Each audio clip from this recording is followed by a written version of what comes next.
Futures Radio Show, sponsored by CME Group, the world's leading and most diverse futures and options exchange.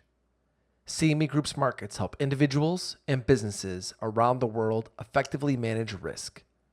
For access to free educational tools and resources for the active individual trader, please visit activetrader.cmegroup.com. Every day, traders and investors dive in to tackle the ever-changing markets to find opportunity. Futures Radio Show is your number one source for answers to the questions that all market participants want to ask. Veteran futures trader Anthony Crudele sits down with the most influential leaders and top traders in the industry. Now, here's your host, Anthony Crudele. Hey everybody, thanks for tuning in for this episode with Chairman Giancarlo. Remember, new shows are posted on Mondays and Thursdays. You can subscribe to the show on iTunes and YouTube. If you're enjoying the show, please leave a review on iTunes.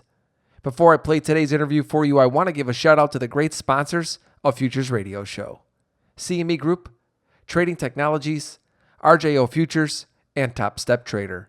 To learn more about these sponsors and the important things they are doing for futures traders, be sure to click on their logos on our website. Today, I spoke with the chairman of the CFTC, Giancarlo. The chairman and I talked about his recent speech at FIA Boca and what his message was to the futures industry. He explains the CFTC's role in monitoring bad market behavior, the difference between the CFTC and the NFA, how HFTs have impacted futures markets, blockchain in the futures industry, the growth in Reg Tech, and the chairman shares with us the toughest decision he's had to make so far as chairman. So without further ado, let me take you right to the interview with Chairman Giancarlo. Mr. Chairman, thank you for joining me. It's great to be with you once again. It's great to be back with you here at FIA Boca. Now, we're recording here today, and tomorrow morning you'll be speaking to the attendees at FIA Boca. What will be your message to the futures industry? You know, it's a great opportunity, Boca, to speak to you have the entire industry assembled here. And for chairman of the commission, it's really the opportunity to announce sort of the state of the union, both looking back and looking forward as to what we've achieved and then where we're headed. 2 years ago, when I first became chairman, it was announced here at Boca, and I had the opportunity to lay out a vision. And I talked about going in a new direction. And what I said was that our markets, our risk hedging, risk transfer markets, need to be part of the solution to what was then a very sluggish economy, slow growth, terrible job creation.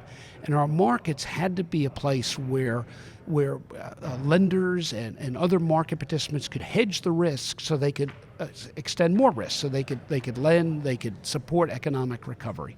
So our markets needed to play a role in the economic recovery that was coming on the horizon for the new administration. And I think our markets have done that. Our approach to regulation is not deregulation, it's not less regulation, it's about calibrated regulation. How do we do regulation in a way that really supports healthy economic growth and at the same time achieves our purposes in making sure that market activity was well ordered and was proper and legal?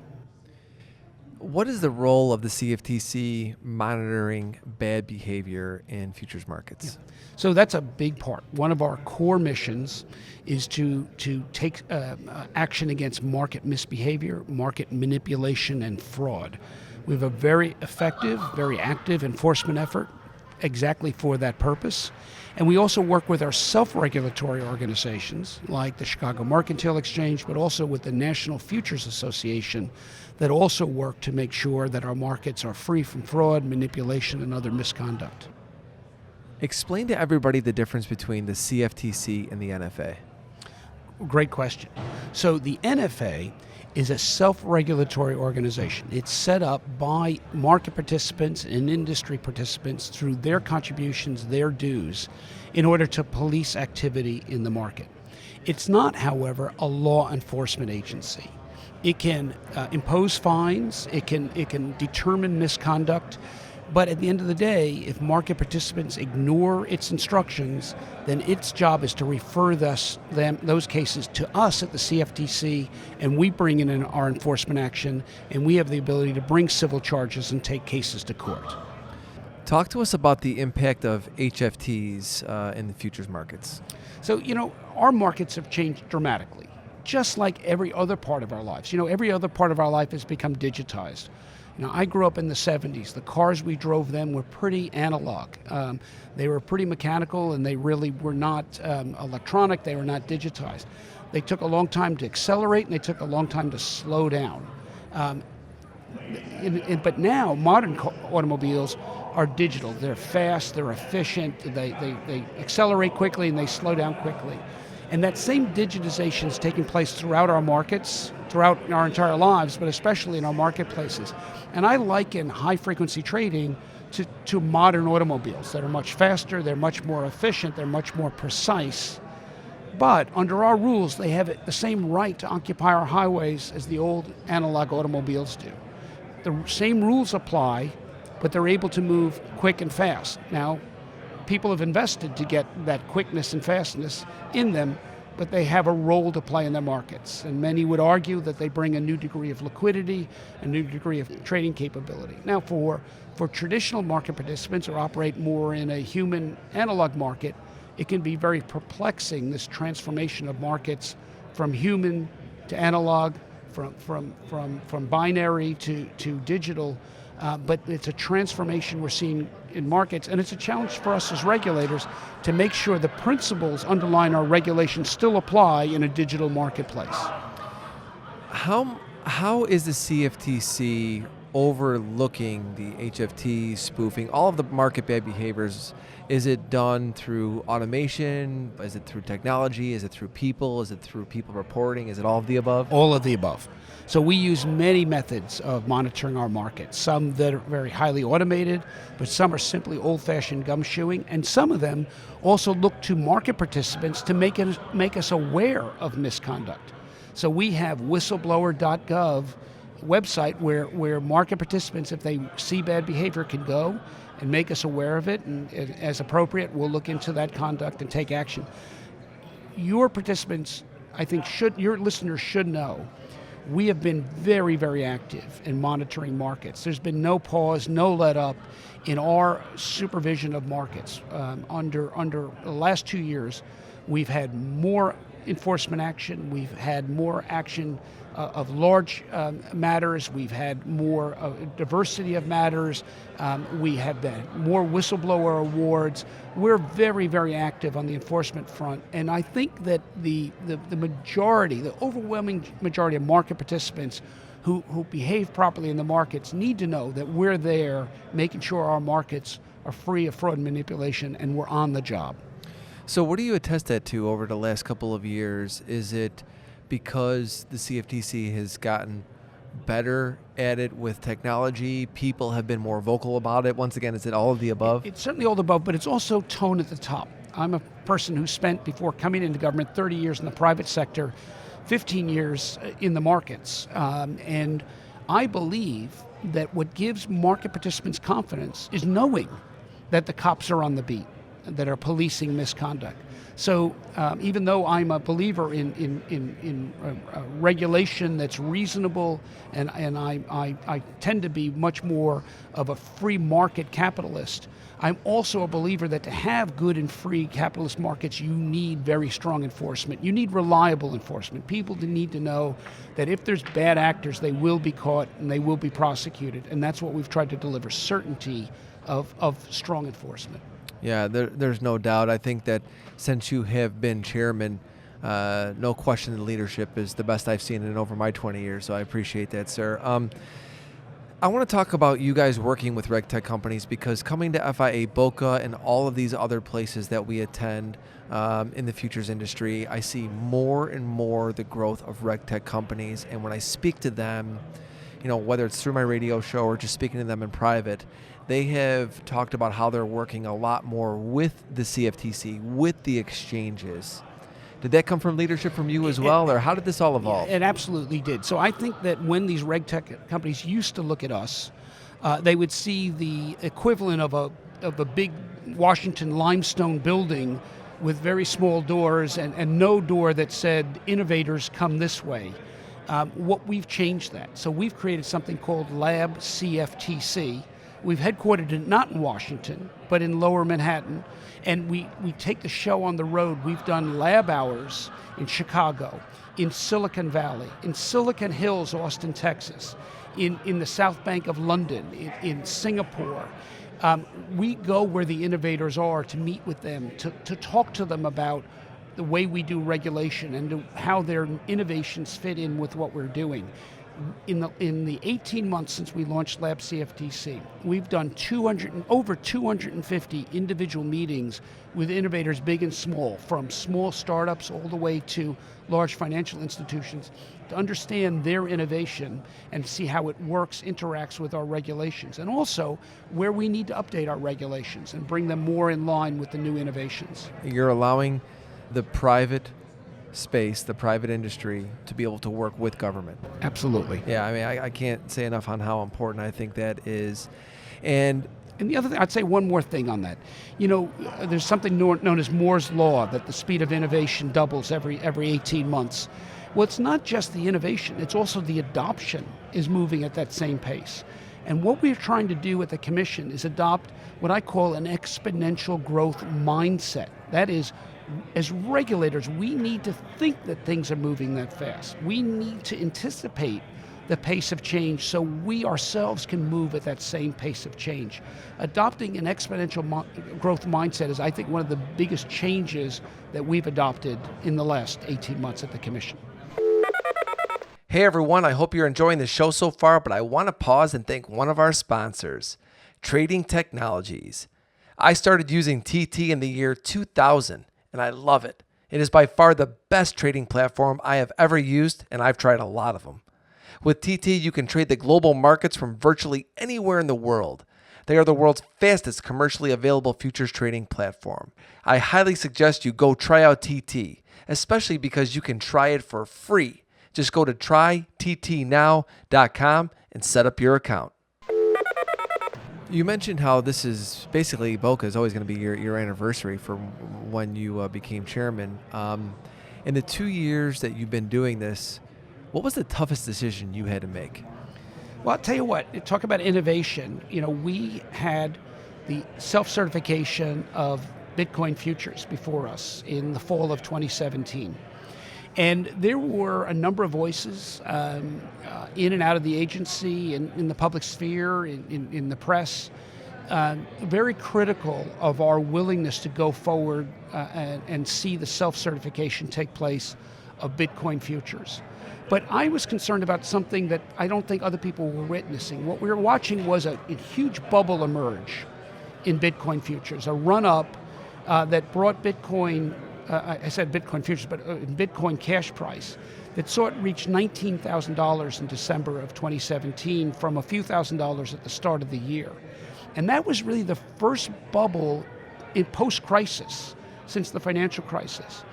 And many people criticized regulators during the crisis for not taking steps to have corrected the bubble in housing prices that led to the financial crisis. Here we were faced with another bubble. And I saw Bitcoin futures as an opportunity for the market to self-correct. For those market participants that thought that a $19,000 Bitcoin price was a wrong signal, to actually interact with that. And so Bitcoin futures launched, and within 90 days, the price of Bitcoin had fallen back below 10,000. Now, it's not for me to decide whether that's the right value, but you had a market valuation taking place. We were allowing markets to do what markets do well, which is to find an equilibrium price. And I think the launch of Bitcoin futures was, through self-certification at the CFTC, was one of the CFTC's moments where it really showed its commitment to allowing markets, and not regulators, markets to determine price and value. Is that why you're called Crypto Dad? It definitely came out of that. So the Crypto Dad moniker came for a testimony I gave in front of the Senate Banking Committee in February 2018, right after the launch of Bitcoin futures, where I tore up the script. I went in with a 30-page testimony, but in front of those senators, under the heat of the lamps, I put it aside and said, senators, I've just come away from our family ski trip with my kids, and all they're talking about is cryptocurrency and Bitcoin, And I think we owe it to this new generation to not denigrate their interest in this new asset class, but to treat it with the respect it deserves, and to, if we're going to pass laws, to do it in a way that's sensible and really respects this newfound interest in this new asset class, and get our regulations right. And it was after that that the term came up of crypto dad, and my kids love it, by the way. So, I want to talk about blockchain a little bit. In a recent post I read, it was saying that you had mentioned that blockchain would have helped the real-time response that regulators had to the 2008 financial crisis. Yeah. So last week I spoke to the DC Blockchain Forum put on by the Chamber of Digital Commerce, and I talked about an experience I had back in 2008 when I was the senior executive of a Wall Street firm that operated the largest trading platform for credit default swaps in the world. And in the middle of the crisis, a few days before Lehman collapsed, I got a call from a prudential regulator, one of our bank regulators, asking what I was seeing in credit spreads on some of the major banks. And I explained to the regulator what we're seeing, and the call was over in 5 minutes. But it struck me that that regulator had no way of knowing how spreads, meaning the market's sense of the creditworthiness of some of our major banks, without just short of calling regulators to ask, calling platforms to ask what we're seeing in the spreads. And it struck me that there was no way to piece together all the counterparty credit risk of one bank to the other, short of phone calls. And here we are 10 years later. Imagine if the blockchain had been around then, and regulators could have been a node on the blockchain and could have seen all of the corresponding exposures of one bank to another. Back then, what we saw was the gross exposure of Lehman Brothers at $400 billion. We now know today that net, the exposure of Lehman Brothers was about $9 billion. Well, if we knew it was $9 billion, the regulatory response could have been quite different than it was. But it was the fog of war, the fog of a crisis, of not really knowing the net exposure. A blockchain system would allow us to know the net exposures of one bank to another bank in the financial system and take much more precise, calibrated action. So I'm a big believer in blockchain technology. I think it would be a great tool for regulators to have a better ability to respond to market crisis, much more precise, much sooner, much more accurate, and much more targeted, and quite frankly, much more protective of the taxpayers' resources that we regulators use at great risk. So it's safe to say you think that blockchain is going to continue to grow in our industry? I think so, for sure. I think blockchain is one of the fundamental transformational technologies that we're looking at today. Yeah, I absolutely agree. Now, you and I spoke a couple of years ago, and you said to me that your goal was to decrease regulations that were hurting the marketplace and add smart regulations. Now that you're near retiring, do you feel that you've achieved that? We've come a long way. We've set off on that direction. After the financial crisis, the Dodd-Frank Act called for regulators to implement a series of improvements to the over-the-counter derivative space. Central clearing for one, reporting of transactions to data repositories 2, 3, making sure that trades take place on licensed platforms. 4, making sure there's a reasonable amount of capital held at banks standing behind those exposures. And then 5, registering certain large swap dealers with the agency. All of those were implemented by the CFTC, but in a very quick time frame. Some of them have worked very well. Others we're now seeing some shortcomings in the way they were implemented. And so what I pledged to do was to take a look at those shortcomings and improve upon them, recalibrate the implementation so it's much more efficient, works better, it's less burdensome on the market, but also serves our regulatory purposes more efficiently. I've put forward a number of proposals, we've adopted a number of reforms, we've made good progress on this, and I'm quite certain that my successor will continue to move in this way of calibrating our regulations for greater market efficiency. As you are now close to retirement, when you look back at your time as chairman, what would you want to be remembered for? That's a great question, Anthony. I think I'd like to be remembered as someone who did what my parents taught me, and that was when you visit somewhere and spend some time there, try to leave it in a better condition than the way you found it when you arrived there. I've now been at the commission 5 years. It'll be 2.5 years, I think, as chairman before I leave. And I hope people will say that, he made the place a better place. He made our markets a little bit better when he was there. He tried his best and made some improvements and left it a little bit better than the way he found it. Well, I could tell you this from someone who talks to a lot of people in the industry. Sir, you achieved that. You really did. And I think a lot of us here are really going to be really sad to see you go. And since you are retiring soon, I said this a couple of times, you're such a high energy guy. What will you be doing when you retire? I don't know what I'll be doing long term, but I tell you, first thing I'm going to do is pick up my guitar and do a lot more guitar playing. So Nice. I was in a great band before I came to Washington. We played all up and down the East Coast. The band is still playing. I can't wait to get back with them and start playing some music again. So that'll be stop number one, and then from there we'll see where it goes. Sounds like a plan, Mr. Chairman. Where can people find you on Twitter? And give everybody the website again to where they could go to learn more about the CFTC, and also if there is something that they do recognize as bad behavior and would like to report that, how they can do that. So I tweet at Giancarlo CFTC. CFTC's website is cftc.gov. And to report misconduct in the market, go to whistleblower.gov. Mr. Chairman, it's always an honor to speak with you, sir. Thank you so much for taking the time to talk to me on Futures Radio Show. It's been my pleasure. Thanks. Thank you for listening to Futures Radio Show. If you have any questions or comments for myself or my guests, please visit futuresradioshow.com and sign up to be a premium member for free. If you enjoyed the show, don't forget to leave us a review on iTunes.